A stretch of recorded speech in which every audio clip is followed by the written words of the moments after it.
The night was darker than usual, an inky blackness that swallowed the beam of my car's headlights.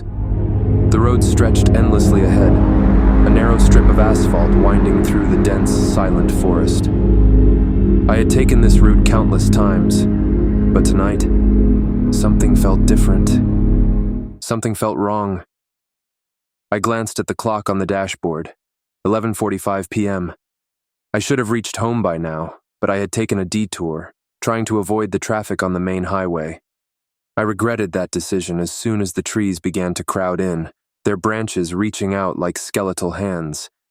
The GPS signal had cut out miles back, leaving me to rely on my memory and a sense of direction that was rapidly failing. The low hum of the engine was the only sound, a comforting constant in the oppressive silence. I turned on the radio, hoping for some company, but it only produced static. Frustrated, I switched it off and gripped the steering wheel tighter, my knuckles white. As I rounded a bend, the headlights caught something on the side of the road. A figure standing still. My heart leaped into my throat. I slowed down, peering through the windshield. It was a woman, her clothes tattered and stained, her hair a tangled mess. She didn't move, just stood there, staring at me with hollow eyes. Against my better judgment, I pulled over. My hand shook as I rolled down the window. "Do you need help?" I called out, my voice barely above a whisper. She didn't respond, didn't even blink. Her gaze was unnerving, piercing through me as if she could see into my very soul. I felt a chill run down my spine. Something about her was off, terribly off. I decided to drive away, my instincts screaming at me to leave. But as I hit the gas, the car sputtered and died. Panic surged through me. I turned the key in the ignition, but the engine refused to start. I was stranded alone in the middle of nowhere with a strange woman standing just feet away. She began to move, slowly at first, then faster, until she was right next to my window. Her face was inches from mine, and I could see the emptiness in her eyes. "Help me," she whispered, her voice a raspy echo of despair. I fumbled for my phone, hoping to call for help, but there was no signal. The screen displayed "no service" mockingly.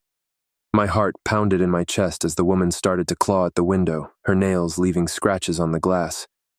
I locked the doors, but it did little to ease my terror. Suddenly she stopped and stepped back, her head tilting to one side. Her mouth twisted into a grotesque smile, revealing teeth that were too sharp, too inhuman. She opened her mouth wider, and a guttural, otherworldly sound escaped her lips, a sound that made my blood run cold. I was trapped, paralyzed with fear. The forest seemed to close in around me, the trees whispering secrets in a language I couldn't understand. The woman circled the car, her movements jerky and unnatural. She disappeared into the darkness, and for a moment I dared to hope she was gone. But then the car door on the passenger side flew open. I hadn't unlocked it. How could she have opened it? She slid into the seat beside me, her presence filling the car with a suffocating dread. "Drive," she commanded, her voice no longer human. My hands shook as I turned the key again, and miraculously the engine roared to life. I didn't question it. I just drove. The road seemed endless, the darkness impenetrable. The woman's eyes never left me, her gaze a constant reminder of the nightmare I couldn't escape.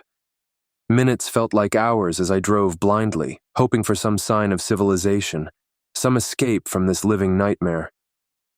The woman's breathing was the only sound, heavy and labored, like the breath of a predator stalking its prey.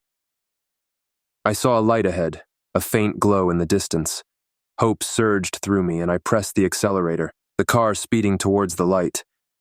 As we drew closer, I realized it was a gas station, an old, dilapidated building, but it was a beacon in the darkness. I pulled into the parking lot, the tires screeching as I came to a halt. I turned to the woman, but she was gone. The passenger seat was empty, as if she had never been there. I stumbled out of the car, my legs weak and trembling. The gas station was eerily silent, the windows dark. I approached the door, my heart pounding. It creaked open, and I stepped inside.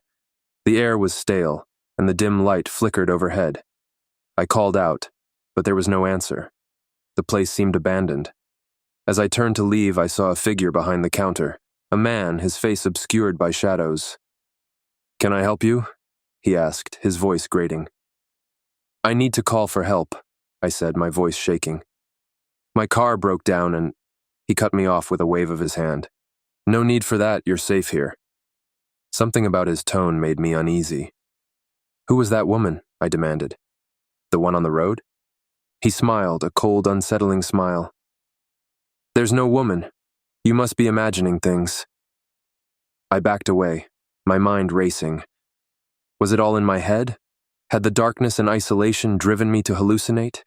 I didn't wait to find out. I ran back to my car, started the engine, and sped away from the gas station, not daring to look back. The road stretched on, the forest pressing in, but I didn't stop. I drove until the first light of dawn broke through the trees, casting the nightmare into the past. As I reached the safety of home, I couldn't shake the feeling that I had narrowly escaped something far worse than a broken-down car in the middle of the night. And I knew I would never take that road again.